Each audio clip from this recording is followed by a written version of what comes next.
Dunder Mifflin sure has its share of stars. Welcome to MsMojo, and today we'll be asking which The Office character are you based on your sign. For this list, we'll be matching up zodiac signs with characters from the American version of The Office that we think fit them best. Are you texting? Yeah, because this is kind of a drag. Number 12. Pisces, Pam Beesly.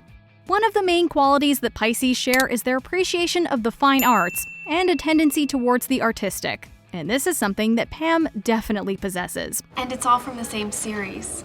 Oh, called Impressions. Oh. Not that I would call myself an impressionist, per se. While she spends much of the series not pursuing her dreams, she comes into her own more as the show progresses. Guess who just got into the Pratt School of Design? No way. What did I say? I said that they love those sketches. Congratulations. Oh, thank you. I don't know why I doubted it, because I'm so clearly awesome. She's sensitive and emotional, but always tries to do the right thing, which is probably why she spent so long stuck in her engagement with Roy, even though she was clearly in love with Jim. Are you free for dinner tonight? Yes. All right. Then it's a date.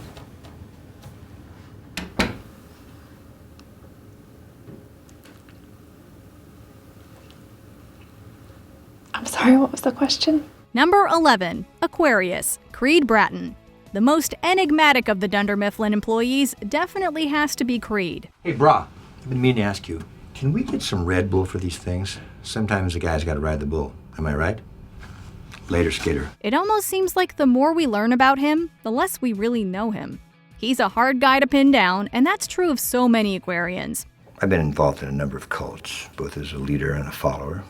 You have more fun as a follower, but you make more money as a leader. He's definitely eccentric and doesn't seem to care in the least what anyone thinks of him. But on the flip side, he also doesn't judge others for their quirks, which makes him eternally likable, as is the case with many who share the sign. Thanks. I've never owned a refrigerator. Number 10. Capricorn, Dwight Schrute. Dwight Schrute, Assistant Regional Manager. Assistant to the regional manager. More than anything else, Capricorns are known for their ambition, and that's certainly true of Assistant to the Regional Manager Dwight. For your convenience, I've broken it down into 3 parts. Professional resume, athletic and special skills resume, and Dwight Schrute trivia. He's a career climber who's always trying to take on more responsibility, no matter how many people he has to step on along the way. I want the branch, and I await your decision. He does also, however, have an undying devotion to Michael, and will do anything to remain loyal to him. This mix of high intensity and fidelity is something that many Capricorns balance. Wait, I'll do your laundry for a month, for a year. I have a laundry machine. I'm sorry of anything I do. Number 9. Sagittarius, Daryl Philbin. Mike, should you drive the forklift? I can and I have. No. I said, should you? Despite the fact that he's underestimated by many people in the office, namely Michael, because of his position as a warehouse employee, Daryl is probably a lot smarter than many of the other characters on the show. I taught Mike some phrases to help with his interracial conversations. You know, stuff like fleece it out, going Mach 5. In fact, he sometimes uses his wit to manipulate others into getting what he wants. Other times he uses it to just be straight up hilarious. Oh yeah, I taught him a handshake too. This combination of smarts and humor is typical for a Sagittarius, and makes them a riot to hang out with. It's called Dunder Mifflin. People, persons, paper, people. Dunder Mifflin. Stop. Number 8. Scorpio, Meredith Palmer. Scorpios can be kind of hard nuts to crack, and Meredith definitely fits into that description. This is my last hurrah because I made a New Year's resolution that I'm not going to drink anymore during the week. While she can be a bit underhanded and even sneaky, keeping much of her personal life under wraps, she's also clearly a survivor who will fight tooth and nail no matter what sort of adversity she faces, whether it's being attacked by a bat or hit by a carelessly driving Michael. I feel very blessed. She has a tendency to overindulge and may have something of an addictive personality, which may ring true for many Scorpios. Number 7. Libra, Phyllis Lappin. We are a family here. And Phyllis is a valued member of that family, like a grandmother. I'm the same age as you, Michael. Well, I don't know about that. While there's always a whole lot of office drama going on at Dunder Mifflin, Phyllis often flies under the radar and manages to stay out of the fray. Angela just does what I ask her to do, so I won't tell everyone that she's cheating on Andy with Dwight. I think for it to be blackmail, it would have to be a formal letter. While she may be quiet, however, the smallest glance at the camera tells us exactly what she's thinking. Phyllis knows what she wants, like most Libras, and goes for it, managing to build a simple existence with Bob Vance, despite the fact that there's always something zany taking place around her. Where were we? Bowling. Yep.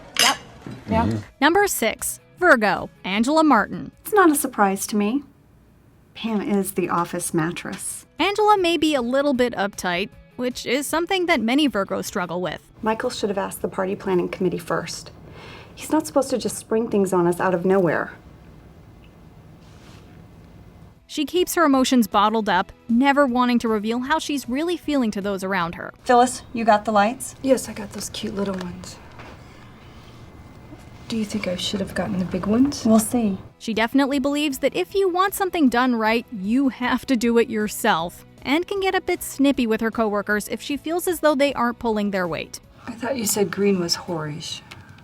No, orange is whorish. But she's a layered person, like so many Virgos are, and deep down she can be sweet and loving, when no one's looking, of course.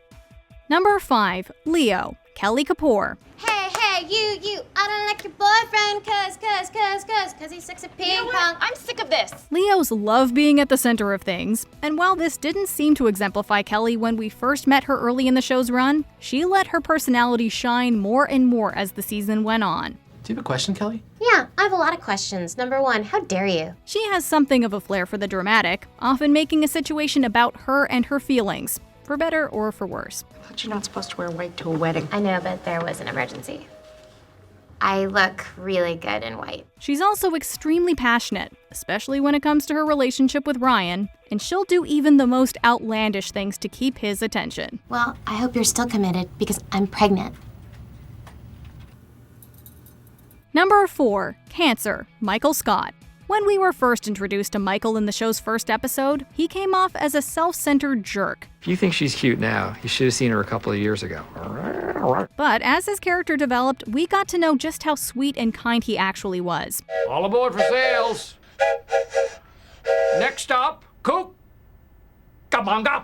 In some of the show's most poignant moments, we got to see the real Michael, who dreamt of being a father and just wanted to make friends. Like a typical Cancer, he's extremely nurturing and places great importance on his relationships with the people he loves, even if sometimes he oversteps the boundaries a little. Let the bells of Dunder Mifflin chime out your love, because this is really good. This is really good. Number 3. Gemini, Jim Halpert. Geminis are known for their split personalities, and in a way, this is something that we see often with Jim. 7 out of 10 attacks are from the rear. Okay, well, that still leaves a 30% chance that I'll attack you from the front. Yeah, but it'll be easier to stop. I can always block the blow, or I can counter it with it. While he loves to play pranks and torment Dwight, wasting company time for a variety of hijinks, he's also incredibly sweet and attentive when it comes to Pam. Yeah, right. Yeah, right, what? What was this? I have good cards. Really? He may be a jokester who doesn't take anything too seriously, but he created the emotional pull of the series early on when it came to the intense and relatable way that he felt about his best friend and coworker. I'm in love with you. What? I'm really sorry if that's weird for you to hear, but I needed you to hear it. If he hadn't gone for it, it wouldn't be the show we know and love. Number 2. Taurus, Oscar Martinez. To be a Dorbian. His best work. As a member of the Finer Things Club, Oscar definitely has an appreciation for the arts and does have somewhat expensive taste, just like so many other Tauruses. His freedom evokes feelings. What are you microwaving? Unlike many other Dunder Mifflin employees, Oscar does pretty much everything in his power to keep his personal life private and tries to avoid having anyone pay too much attention to him. Yes, I am super cool. I am an accountant at a failing paper supply company in Scranton. much like Sir Ian McKellen. But every time we do learn more about him, it's clear that he lives the lifestyle of a Taurus in his home time. Before we continue, be sure to subscribe to our channel and ring the bell to get notified about our latest videos. You have the option to be notified for occasional videos or all of them. If you're on your phone, make sure you go into your settings and switch on notifications. Number 1. Aries, Ryan Howard. Aries are often defined by their sense of ambition, and that's certainly something that characterizes Ryan. Dunder Mifflin Infinity represents a floor-to-ceiling streamlining of our business model. While he starts off as a temp who definitely doesn't seem to be interested in remaining at Dunder Mifflin for long, he eventually decides to climb the corporate ladder, becoming hugely successful, even if it may be short-lived. Ryan, to give the impression of sales, recorded them twice. Once as office sales and once as website sales, which is what we refer to in the business as misleading the shareholders. Another good term is fraud. He can also be a little bit fickle, which Aries are also known for, flip-flopping throughout the series on what kind of relationship he actually wants with Kelly. Who was that? Nobody. You and I are done. Do you agree with our picks? Check out this other recent clip from MsMojo. And be sure to subscribe and ring the bell to be notified about our latest videos.